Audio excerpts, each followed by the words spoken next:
Hoje trataremos de mais um importante tema, correspondente à série de mensagens deste mês, intitulada Quinto Centenário da Reforma Protestante. O tema de hoje é somente a fé, sendo que nos domingos anteriores já foram tratados os temas somente as Escrituras, domingo passado somente Cristo, e hoje o tema somente a fé. E para tratar deste tema, tomaremos como base a afirmação que o apóstolo Paulo faz no final do versículo de número 17 do texto que acabamos de ler há pouco: o justo viverá por fé. É preciso reconhecer que esta afirmação, o justo viverá por fé, não é a mais comum ou a mais familiar para nós. A preposição grega no texto permite outras formas de tradução, tais como o justo viverá pela fé, ou então o justo viverá da fé, e por fim, o justo viverá mediante a fé. Independente da nossa escolha pela melhor tradução, na verdade, a fé que deve chamar a nossa atenção. Junto com as Escrituras, com a pessoa e a obra de Jesus Cristo, e junto com a graça, que será o tema do próximo domingo, a fé ocupa o lugar central, primordial, em nossa vida como cristãos. A fé é tão importante quando pensamos, agimos e nos relacionamos com Deus, que o autor da Epístola aos Hebreus, conforme o texto que nós lemos no início deste culto, no capítulo 11, no versículo 6, afirma que, de fato, sem fé é impossível agradar a Deus. Em outras palavras, não adianta orar sem fé, não adianta cantar sem fé, não adianta ler a Bíblia, esperar que Deus realize algo por nós, ou até mesmo pensar ou se relacionar com Deus sem fé. Não adianta ouvir a mensagem do Evangelho sem fé, que, segundo o apóstolo Paulo, é o poder de Deus para a salvação de todo aquele que crê. Sendo assim, a fé em Deus é fundamental na vida de todos nós. Já no início desse sermão, quero te fazer um convite. Tome como lema, como base da sua vida, a afirmação: o justo viverá pela fé. Quando você estiver passando por momentos difíceis e complicados, diga para você mesmo: o justo viverá pela fé. Quando você passar por momentos tranquilos, de alegria e de fartura, da mesma forma, diga a você mesmo: tudo isto é importante, é necessário, faz bem, mas o justo viverá pela fé. Quando olhamos para a história que nos antecede, encontramos 3 pessoas que foram profundamente tocadas, tiveram suas vidas transformadas e promoveram significativas transformações no contexto em que viveram, a partir da mensagem: o justo viverá pela fé. Destas 3 pessoas, 2 são do período bíblico, o apóstolo Paulo e o profeta Abacuque. A outra pessoa é do contexto da Reforma Protestante, Martinho Lutero. O apóstolo Paulo viveu no 1º século da nossa era, foi praticamente contemporâneo de Jesus Cristo. O profeta Abacuque viveu aproximadamente no ano 600 antes de Cristo, e por sua vez, Lutero viveu no século XVI depois de Cristo, ou seja, 16 séculos depois do apóstolo Paulo e 22 ou 23 séculos depois do profeta Abacuque.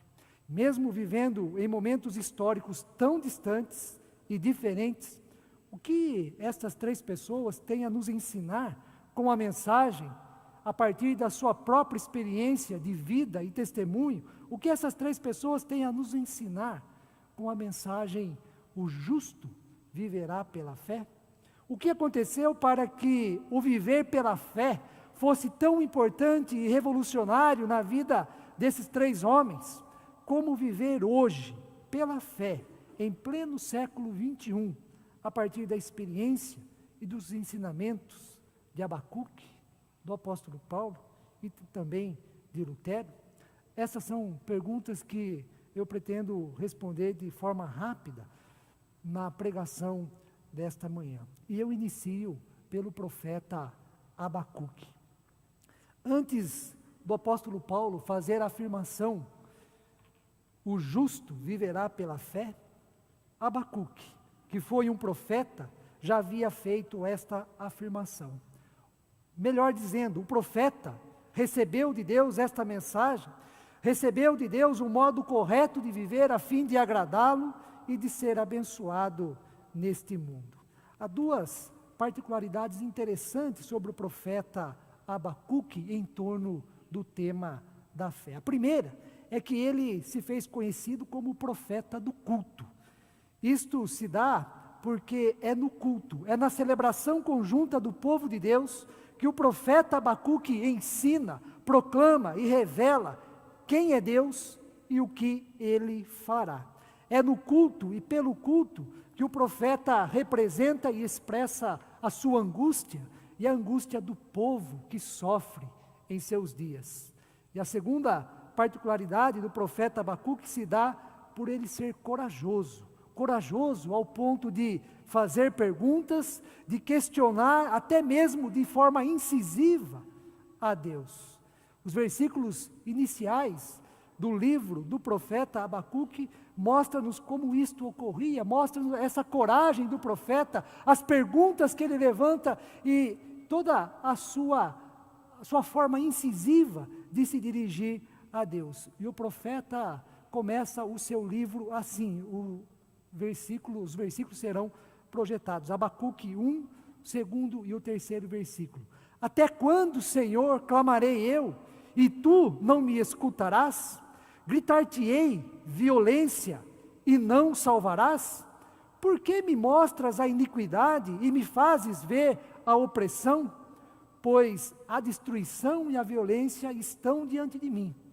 Há contendas, e o litígio se suscita. É desta forma que o profeta inicia o seu livro, questionando, perguntando e sendo incisivo, esperando de Deus resposta que seja de alívio para os seus dias. Ligada a esta segunda particularidade, a esta coragem do profeta, essa maneira incisiva de se dirigir a Deus, o profeta passa por uma situação que todos nós passamos em nossa vida. Ele é alguém que espera uma resposta satisfatória de Deus para as suas perguntas. Ele está preocupado e desejoso pela manifestação da justiça de Deus nos seus dias. E os dias de Abacuque, os dias em que Abacuque viveu, eram dias muito difíceis.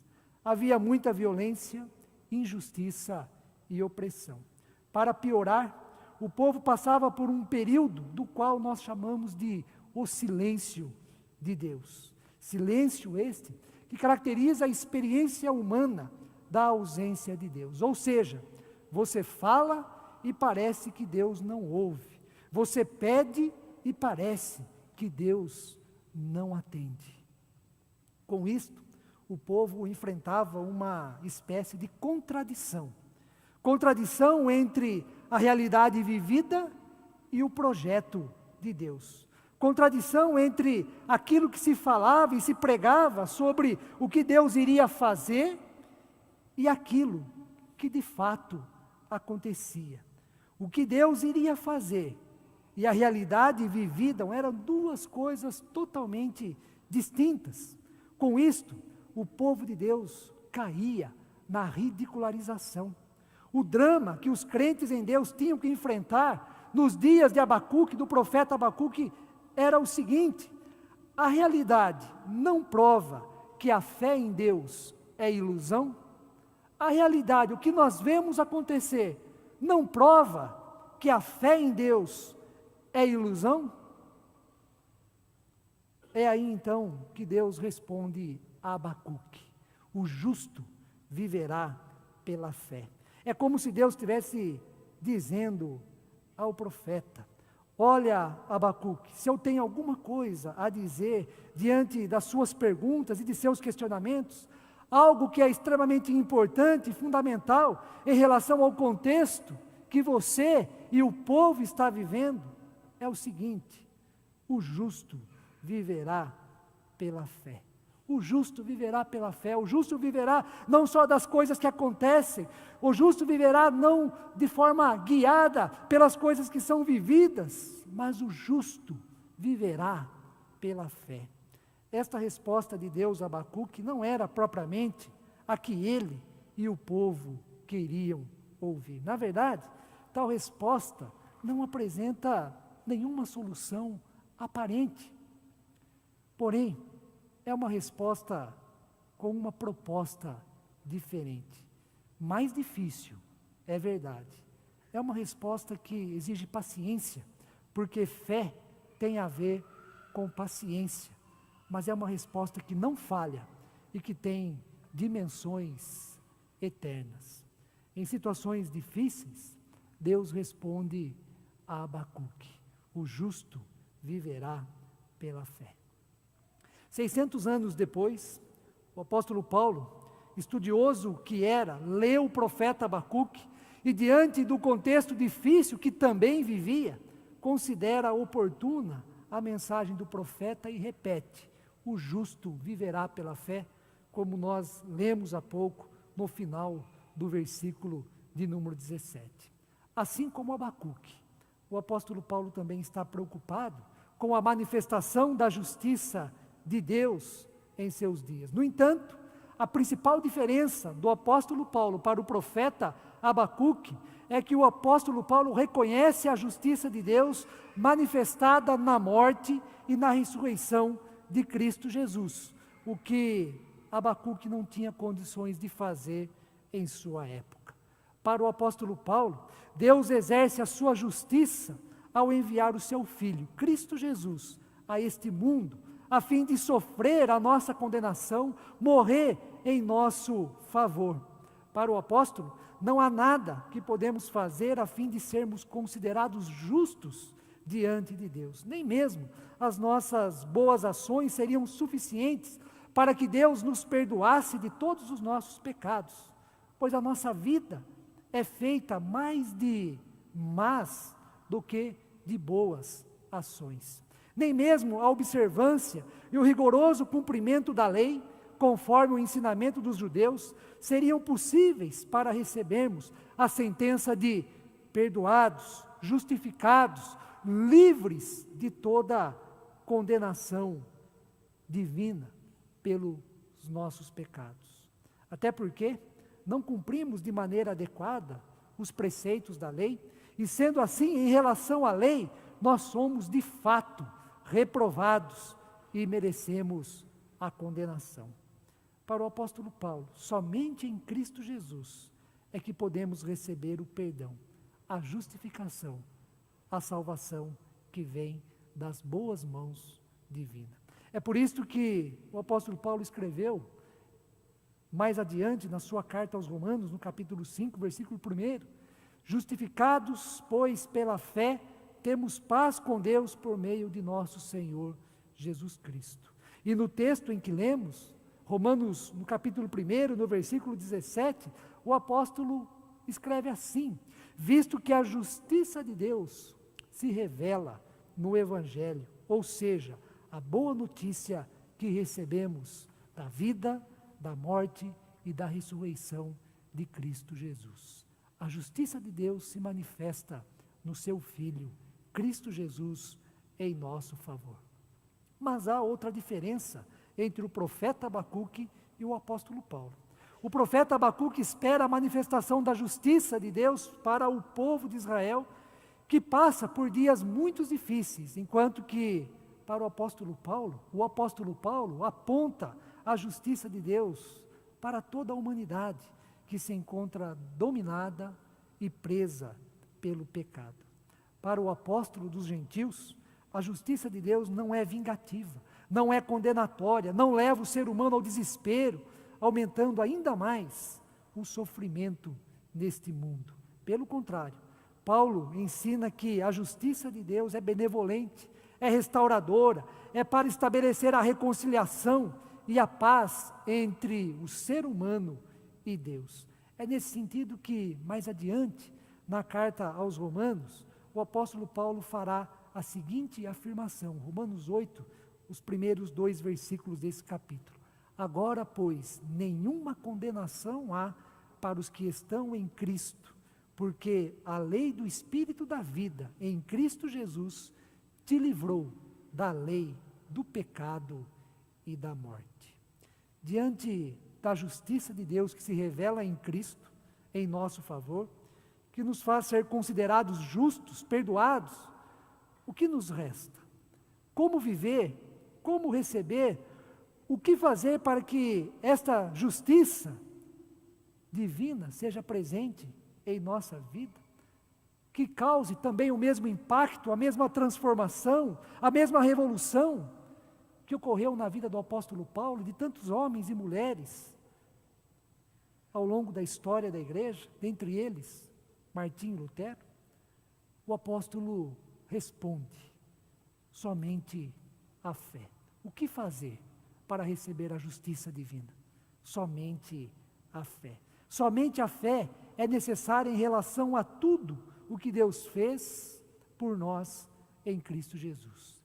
E fé é confiar, é crer, é se agarrar, é certeza da ação benevolente de Deus, é reconhecer que nós não podemos fazer nada, mas que Deus faz tudo por nós para vivermos como justificados.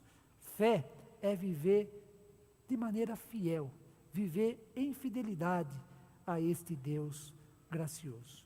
De maneira muito objetiva, um atual e renomado biblista dos nossos dias faz a seguinte afirmação sobre a importância exclusiva da fé diante da nossa salvação e justificação. Ele diz assim: apenas a fé pode apropriar-se daquilo que Deus oferece gratuitamente para a salvação e libertação de toda a humanidade. É por isso que o apóstolo Paulo irá repetir as palavras do profeta Abacuque, de que o justo viverá pela fé.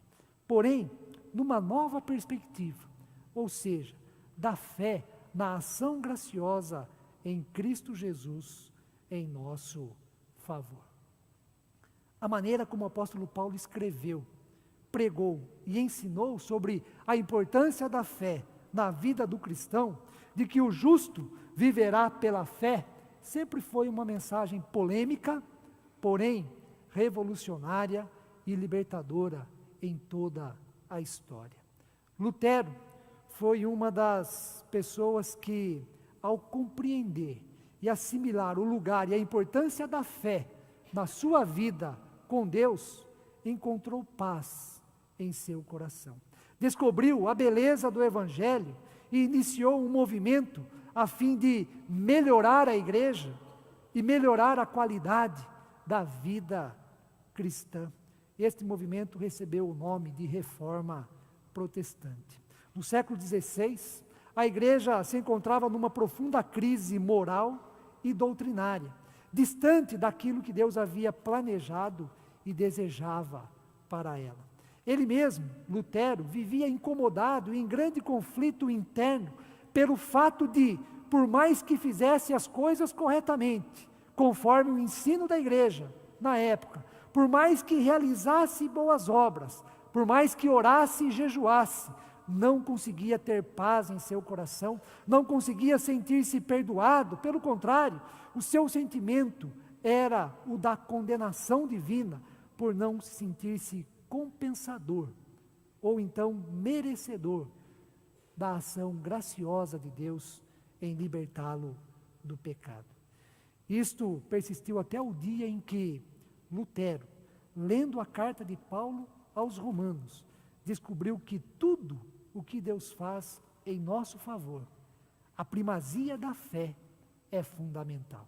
Lutero aprendeu que é somente pela fé que somos justificados, somente pela fé é que somos salvos, somente pela fé é que recebemos as bênçãos divinas, não há outro caminho. O Evangelho de Cristo aponta para a fé e para a fé somente. Não há sacrifício, não há lei, não há boas obras, não há o que fazer. Somente crer em Deus, aceitar o seu perdão por meio do sacrifício de Cristo Jesus, receber a graça salvadora e confiar exclusivamente no Evangelho de Cristo. Tudo pela fé. Ao compreender que o justo vive pela fé, e o conteúdo desta fé é aquilo que Deus é, fez e faz por nós, principalmente em Cristo Jesus, Lutero encontrou força, coragem e sabedoria para levar adiante a reforma que ele pretendia para a igreja. Daí é que nasceu o que nós chamamos hoje de igreja protestante, e que mais tarde veio a se denominar igreja evangélica. Qual aprendizado nós extraímos da vida do profeta Abacuque, da vida do apóstolo Paulo e da vida de Lutero em relação a esta afirmação, a este princípio? Para todos nós, o justo viverá pela fé. O que nós aprendemos nos nossos dias é o seguinte: é precioso e gratificante, mas não é fácil viver pela fé. É precioso, é gratificante, mas não é fácil viver pela fé. A fé é fundamental, faz toda a diferença na vida de uma pessoa, mas não é fácil, infelizmente, não é fácil viver pela fé. A história da igreja cristã está aí para nos mostrar exatamente isto. É precioso, é gratificante, mas nunca foi e nunca será fácil viver pela fé. Houve um tempo em que testemunhar Jesus Cristo e viver pela fé significava ser ameaçado, perseguido, preso, em alguns casos, até ser morto. Infelizmente, há alguns países e regiões em nosso mundo que isto ainda é vigente, que isto ainda acontece. Porém, a dificuldade em viver pela fé não é exclusividade do passado ou de algumas regiões em nosso mundo. A dificuldade em viver pela fé pode ser percebida e, na verdade, é sentida, é experimentada por todos nós, em 3 momentos distintos, em 3 situações específicas, às quais nós estamos sujeitos diariamente. A primeira situação: não é fácil viver pela fé diante do sofrimento. Não é fácil viver pela fé diante do sofrimento, principalmente quando o sofrimento está vinculado à dor, à decepção, ao fracasso ou então a alguma tragédia. Não é fácil viver pela fé quando uma pessoa da nossa família recebe o diagnóstico médico de desengano, quando, sem esperar, recebemos a notícia da demissão de um emprego, quando aquilo que planejamos e dedicamos tanto esforço e nos empenhamos de maneira grandiosa se desmorona. Não é fácil viver pela fé nessas circunstâncias, quando constatamos a maldade presente no mundo. Quem não fica indignado com a maldade presente no mundo? Quando nos deparamos com a violência humana e percebemos que pessoas inocentes são vitimadas. Não é fácil viver pela fé nestas circunstâncias. O livro de Jó nos mostra que o justo sofre. E sendo assim, diante do sofrimento do justo, diante do sofrimento injusto, é difícil exercer a fé. É difícil viver pela fé. Não foi nada fácil Jó manter a sua fé em Deus. Além do sofrimento, há uma segunda situação que todos nós percebemos e podemos experimentar: a dificuldade de viver pela fé.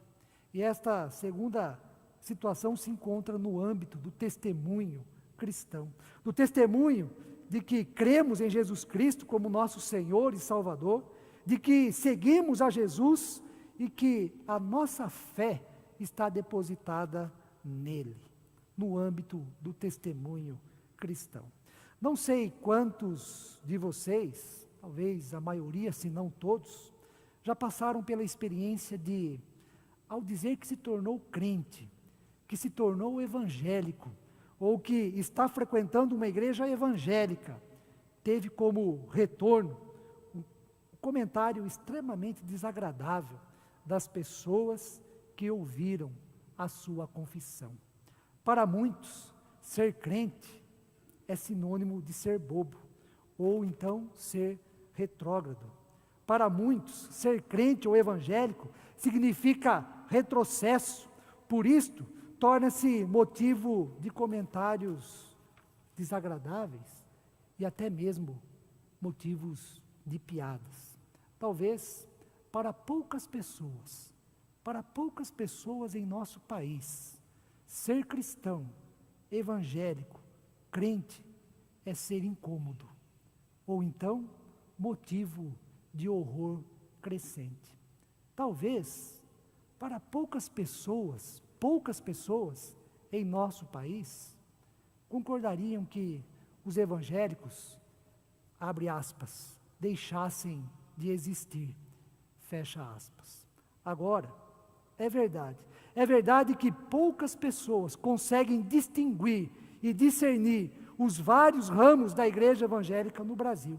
Poucas pessoas conseguem distinguir e discernir uma igreja séria de uma igreja mal intencionada, seja no ramo das igrejas históricas, ou então das igrejas pentecostais e até mesmo das igrejas neopentecostais.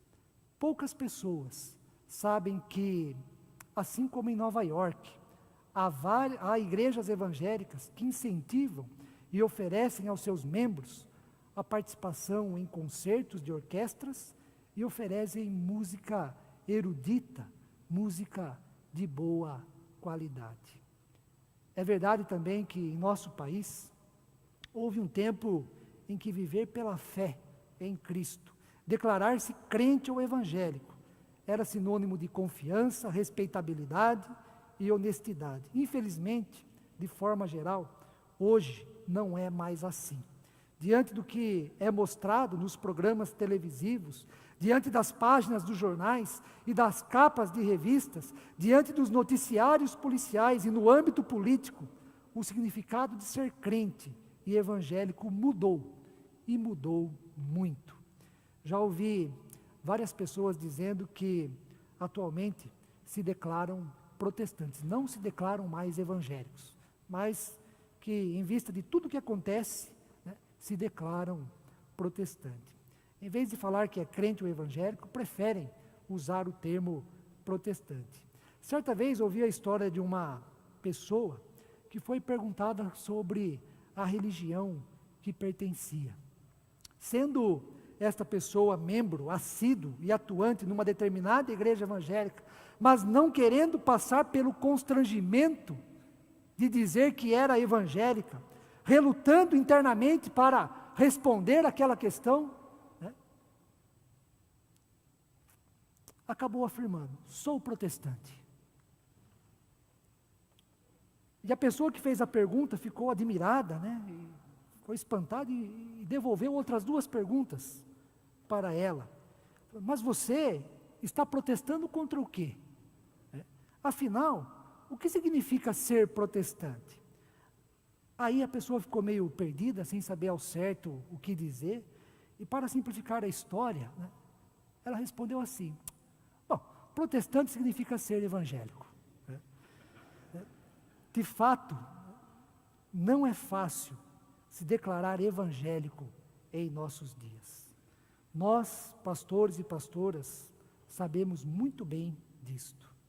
A terceira e última situação em que não é fácil viver pela fé se encontra no âmbito pessoal. No âmbito pessoal. Não é fácil viver pela fé crendo na autossuficiência do sacrifício de Cristo Jesus em nosso favor. É estranho, mas nós temos dificuldades em viver somente a fé, viver somente pela fé. Fé na graça salvífica de Deus. Nós, conscientes ou inconscientes, relutamos em viver pela fé, confiando totalmente na graça e na justiça de Deus em nosso favor. Isso porque queremos ser merecedores da salvação. Nós achamos que é melhor pensar que somos bons, que fazemos as coisas certas e por isso merecemos a salvação, merecemos a graça e merecemos o perdão de Deus.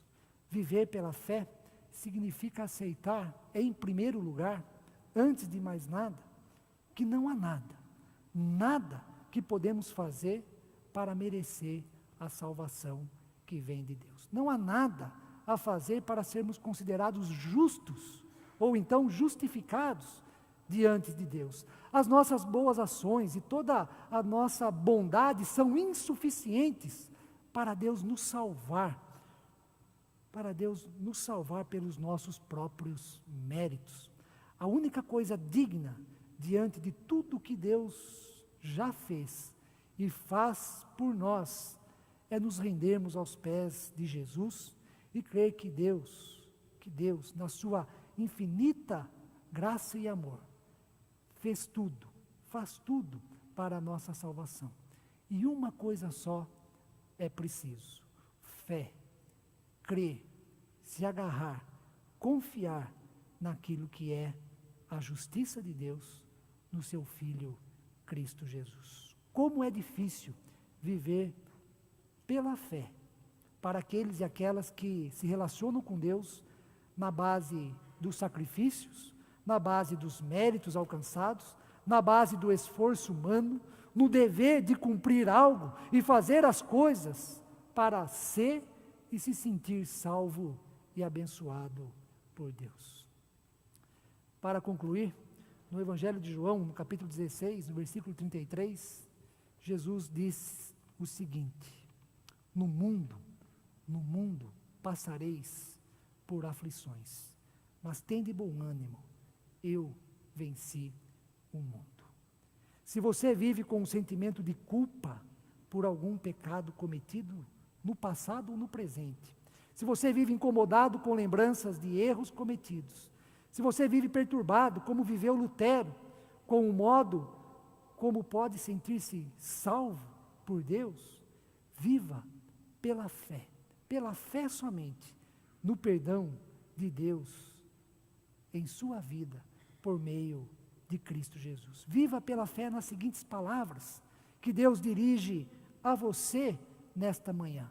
Apesar de você ser injusto, pecador e não merecedor do meu amor, pelo que Cristo fez por você na cruz, eu te considero justo, limpo, perdoado e sem nenhuma condenação. Creia nisto, viva isto, olhe para o que Jesus fez por você e por todos nós na cruz do Calvário. Se o seu filho ou filha, pai ou mãe, algum parente ou amigo está hospitalizado, ou então está distante de Deus, distante da igreja, viva pela fé. Viva pela fé na soberania e no cuidado de Deus sobre a vida deles. Não se canse de orar com fé pela pessoa querida, amada, que está hospitalizada, distante de Deus, e ore com fé. Creia que Deus está com você e Ele lhe dará tudo o que for necessário para que você enfrente esta situação. Se você, às vezes, tem dúvida do amor de Deus para com a sua vida, viva pela fé de que foi Deus quem te criou, que você existe por causa dele, e não há nada mais importante para Deus do que revelar o quanto Ele te ama, o quanto Ele quer o teu bem como o quanto Ele quer ser o seu amigo, o seu pastor e o seu pai. Viva pela fé. Que Deus assim nos abençoe. Amém.